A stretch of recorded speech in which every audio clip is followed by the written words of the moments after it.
आप सभी को नमस्कार।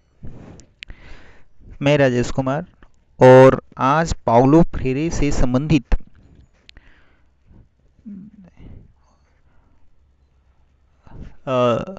दूसरा वीडियो है।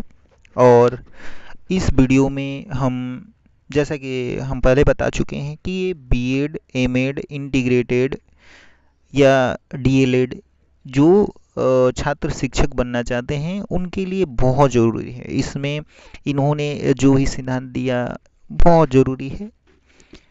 शिक्षक को कैसे रहना चाहिए, हमारा करिकुलम कैसा होना चाहिए, सबसे पहले क्या पढ़ाना चाहिए, सारी चीज़ें तो बहुत ज़रूरी है फ्रेंड्स। चलिए हम आगे देखते हैं। पाउलो फ्रेरे का शैक्षिक दर्शन। पाउलो फ्रेरे ब्राज़ील के एक दार्शनिक और शिक्षक थे जो शिक्षा की परिवर्तनकारी शक्ति में विश्वास करते थे। परिवर्तनकारी शक्ति में विश्वास करते थे।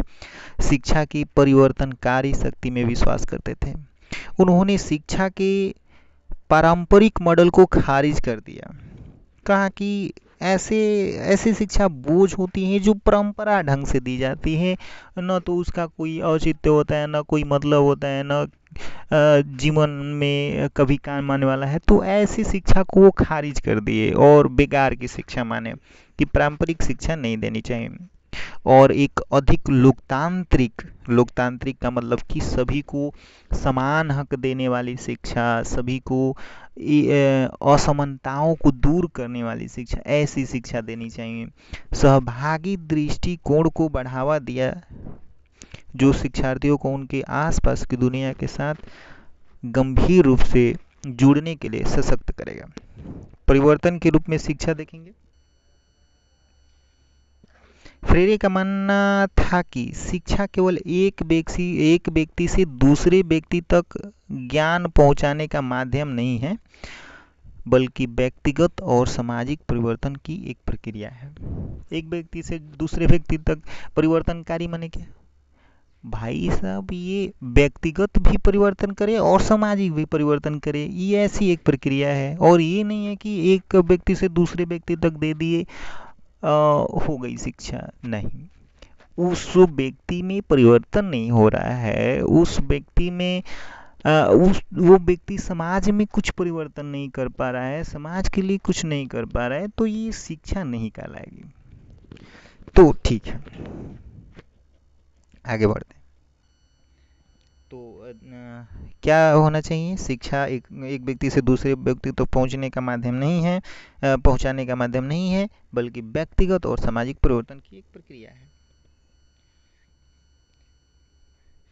उन्होंने तर्क भी दिया कि शिक्षा को शिक्षार्थियों को अपने अनुभव और उन्हें आकार देने वाली सामाजिक संरचनाओं पर गंभीर रूप से चिंतन करने और अधिक न्यायपूर्ण और न्याय संगत समाज बनाने की दिशा में सक्रिय रूप से काम करने में सक्षम बनाना चाहिए। शिक्षा कैसी होनी चाहिए? शिक्षा क्या करती है? शिक्षार्थियों को अपने अनुभव और उन्हें आकार देने वाली सामाजिक संरचनाओं पर गंभीर रूप से सोचने, चिंतन करने और अधिक न्यायपूर्ण और न्याय संगत समाज बनाने की दिशा में सक्रिय रूप से काम करने में सक्षम बनाना चाहिए। अब सबसे सबसे इम्पोर्टेंट ये है कि criticise of banking concept of education. इन्होंने शिक्षा के बैंकिंग अवधारणा की आलोचना की। कैसी आलोचना? क्या है ये बैंकिंग कंसेप्ट? तो इस बैंकिंग कंसेप्ट में ये कहा गया है कि जिस प्रकार से बैंक में पैसा भरा रहता है और वो व्यक्ति को दिया जाता है, उसी तरह शिक्षक के माइंड में ज्ञान भरा हुआ है और एक निष्क्रिय पात्र मानते हुए शिक्षार्थी को दिया जा रहा है। ना कोई औचित्य, ना कोई मतलब, रटंत विद्या की तरह दिया जा रहा है। तो ये बहुत गलत है। बैंकिंग अवधारणा की इन्होंने आलोचना की, कमियां निकाली इसमें। फ्रेरे की शिक्षा बैंकिंग अवधारणा के प्रति अत्यधिक आलोचनात्मक थे, जहां शिक्षार्थियों को शिक्षक द्वारा जानकारी से भरे जाने वाले निष्क्रिय पात्र के रूप में देखा जाता है। उन्होंने तर्क दिया कि शिक्षा के लिए यह दृष्टिकोण सामाजिक असमानताओं को मजबूत करता है। सामाजिक असमानताओं को मजबूत करता है। उन्होंने क्या तर्क दिया कि शिक्षा के लिए यह दृष्टिकोण सामाजिक असमानताओं को मजबूत करता है और शिक्षार्थियों को उनकी क्षमता और स्वयं की सीखने को आकार की क्षमता को पहचानने में विफल बनाता है। उनकी क्षमता कम हो जाएगी, उनकी रुचियों का हनन होगा। तो इस प्रकार से ये बैंकिंग अवधारणा को की आलोचना किए कि ऐसा नहीं होना चाहिए। अब शिक्षा के संचरण मॉडल को अस्वीकार करना इनका शैक्षिक दर्शन है। इन्होंने कहा कि भाई शिक्षा ट्रांसमिशन नहीं होना चाहिए भाई। जैसे इन्होंने कहा कि शिक्षा के संचरण मॉडल को भी खारिज किया इन्होंने, जहां ज्ञान को सूचना के रूप में एक निश्चित और स्थिर निकाय के रूप में देखा जाता है, जो कि शिक्षक से छात्र तक आसानी से पारित हो जाता है। इसके बजाय उनका मानना था कि ज्ञान एक गतिशील है, निरंतर विकसित होने वाली प्रक्रिया है, जिसे शिक्षार्थियों और शिक्षकों के बीच बातचीत के माध्यम से सृजन किया जाना चाहिए।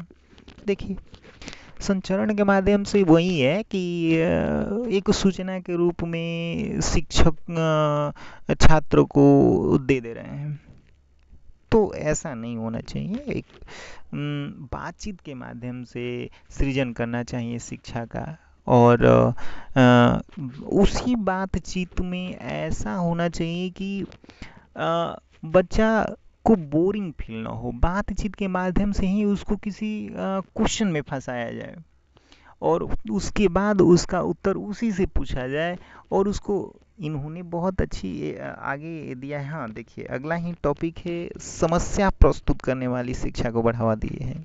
तो चलिए इसी में पढ़ लेते हैं। समस्या प्रस्तुत करने वाली शिक्षा को बढ़ावा दिया इन्होंने। Promoting problem posing education. Freire ने शिक्षा के लिए एक समस्या प्रस्तुत करने वाले उपागम को बढ़ावा दिया, जहां शिक्षार्थियों को उनके आसपास की दुनिया पर गंभीर रूप से चिंतन करने और समस्या समाधान और सामाजिक परिवर्तन में सक्रिय रूप से संलग्न होने के लिए प्रोत्साहित किया जाता है।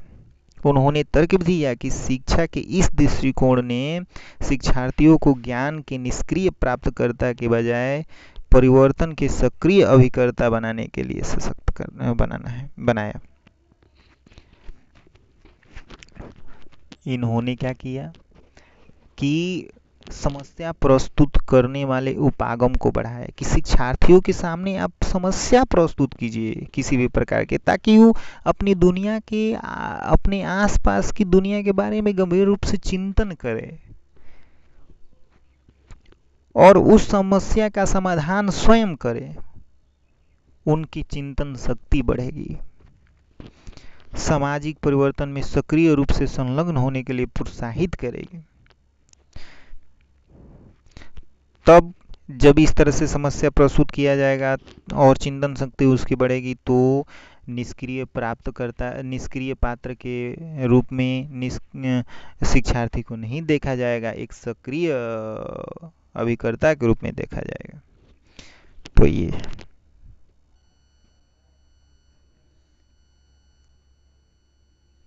हम पाउलो फ्रेरे का शिक्षा का उद्देश्य देखेंगे।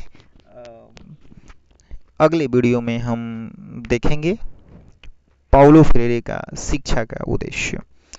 तो इतना के लिए धन्यवाद, और हम बहुत जल्दी इन सभी वीडियो को और पाउलो फ्रेरे को देखते हैं। 3-4 वीडियो में हम ख़त्म कर देना चाहते हैं।